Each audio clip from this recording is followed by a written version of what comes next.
За ажил хайгч иргэд маань манай дээр бүртгүүлдэг. Ажлын ажил олгогч байгууллагууд маань манай дээр хүсэлт өгж байгаа. За энэ хоёр бол хоорондоо уулзалтгүй байгаа. Тэгэхээр энэ төв дээрээ бид нэр хүний нөөцийн бүрдүүлэлтийн аяныг зохион байгуулж байна. За ажил олгогч байгууллага маань ажлын ярилцлагыг шууд энэ манай төв дээр бол зохион байгуулад явагдаж байгаа өнөөдрийг хүртэл. За 2021 онд ерөнхийдөө шинээр нийслэлийн хэмжээнд 6960 орчим ажлын байр 14 мянган иргэн бүртгүүлсэн байна. За үүнээс ажлын байртай болсон 10,100 иргэн бол ажлын байрын зуучлагдсан тоо мэдээлэлтэй байж байна.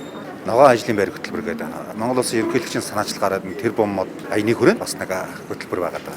Тэгэхээр энэ хөтөлбөрүүд бол нэлээд хүмүүс хамрагдана гэж найдаж байна. За энэ хөтөлбөрүүд маань бол нийслэл дүүрэг гэдэг ялгамжтай зохион байгуулагддаг. За манай дээр бол одоо энэ ногоон ажлын байр хөтөлбөр эмэгтэйчүүдийн хөдөлмөр эрхлэлт.